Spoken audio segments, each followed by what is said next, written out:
What's up, guys? It's Bolt back here with another Elden Ring build video. And in this video, we're going to be talking about the new changes in patch 1.07 and my updated Beast Mage Malekith Blackblade build. So let's get into the stats real quick. We'll break it down. We got 60 Vigor, 10 Mind, 28 Endurance, 52 Strength, 13 Dex, 9 Intelligence, 25 Faith actually because I am using the Faith Talisman to get me to 30, and 7 Arcane. Here's the gear. We have, of course, our Black Blade. That is the focal point of the build. Our offhand Beast Claw hammer, because you know these offhand hammers are no joke, come out super fast. And now they got a nice buff to poise damage, so that's really nice. We got our fashion armor. Guys, this is not an optimized build. This is not a try-hard build. This is all about fun and fashion, and I love this build. It's my favorite, even though, you know, it's just for fun. You know, it's not about try-harding, sweating. We have a good time with this one. And this is the talismans we're using. We're using the 2 Fingers Heirloom to give us the 5 base so we can cast Black Flame Protection. Feel free to swap it out after you cast it to something else. Maybe you want another, the other Flock Talisman on, or the Radagon icon, Godfrey icon, shout out to Alexander. But keep in mind, this will give us a nice boost to our damage on our weapons and incantation as well. And yeah, and like I said, you could also swap out the Flock's Canvas Talisman for maybe Godfrey icon or the Radagon icon, because our spells here got a nice little buff. Let's go over them. Bestial Sling actually got a nerf, rightfully so. It was already super powerful with the poise damage that it did. Now it does less poise damage. It's still a very strong incantation and still one of the best in my opinion. Beast Claw, a very strong incantation. I always loved it. It got a nice little buff as they increased the range on it, so nice to charge it up fully, and just let it go quickly. Mix them up, throw your opponent's timings off. Stone of Garant got a buff. It now reduces. Now has reduced stamina when casting. It increases the attack rating against people who try to block it, and it extends the impact. So it has like a nice lingering hitbox. So what I like to do with it is throw it into the ground, because people tend to roll towards you when you cast it. It's very difficult to hit this incantation sometimes. So if they roll into the ground impact when you throw it into the ground while they're rolling towards you, the AoE will connect and it will do a lot big poise damage, which will allow a follow-up R1 from the Malekith's Blackblade, or potentially even maybe the Destined Death Astral War. So the Destined Death Astral War got a buff. We'll get into that in a second. Garant's Beast Claw, a nice little buff on this as well. So they created a hitbox on the initial move right here. That has a nice hitbox. If you're right on top of your opponent, that will stagger them, and then the follow-up will connect. So that's a really nice change. And it also got a buff to its damage when you fully charge it. So that's also a nice buff that they added. Destined Death, like I said, the Astral War on this weapon got a nice buff. It now comes out super fast, guys. Check this out. Really fast, and it has Giga Hyper Armor, one of the most hyper armor Astral War in the game. I actually traded with somebody with Wild Strikes, which is the other Astral War that has the highest hyper armor. And yeah, it's really good as a finisher or a wake up. I really enjoy the Astral War. It doesn't do that much damage, but with the hyper armor, you could trade with somebody and potentially finish off a match, and it's a great mix up. But that goes over the most of the buffs. Another nerf that we got was the crouch poke on all Colossal swords. Look how slow that comes out with, guys. Rightfully so, the crouch pokes were way overtuned. There's no reason why Colossal sword should be a spear, you know, it's just, or better than spears rather. Like, it didn't make any sense. So it was a rightful nerf. Still very strong move, guys. If you know how to space out properly, you will connect it or time them just right. But the Colossal swords also got a buff, guys. The R1s come out super fast now, so people are not ready for these changes yet. So I was doing very well. I jumped on, and I had like an 8 or 9 win streak right out the gate with this build, because people just aren't ready for these quick R1s. And then I ended up trying to get some footage for this video, maybe like something like 13-3. So just having fun with this build, and I still winning. So I was actually surprised, because this is not a try-hard build, but I think a lot of people are still adjusting, obviously, to the changes. So these R1s do come out very, very fast, guys. So really liking the changes on the Colossal swords. I think they're fair.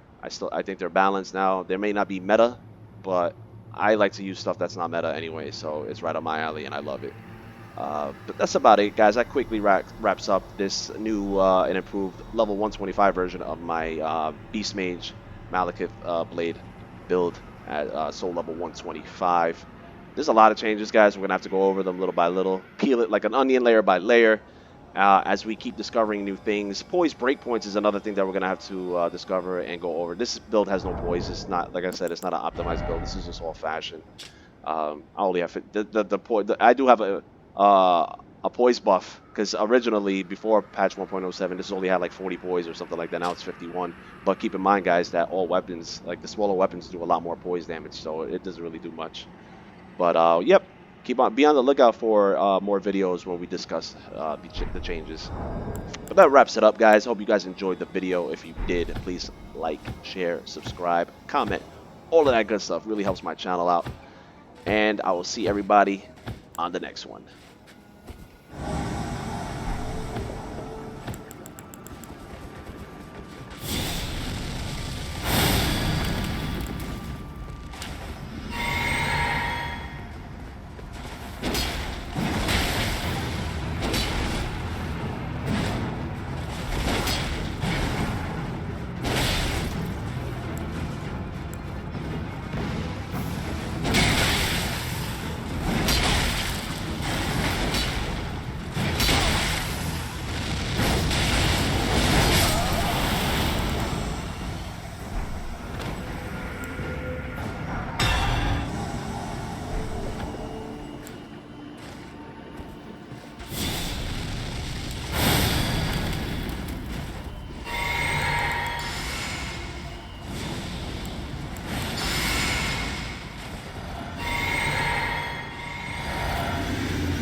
Hey,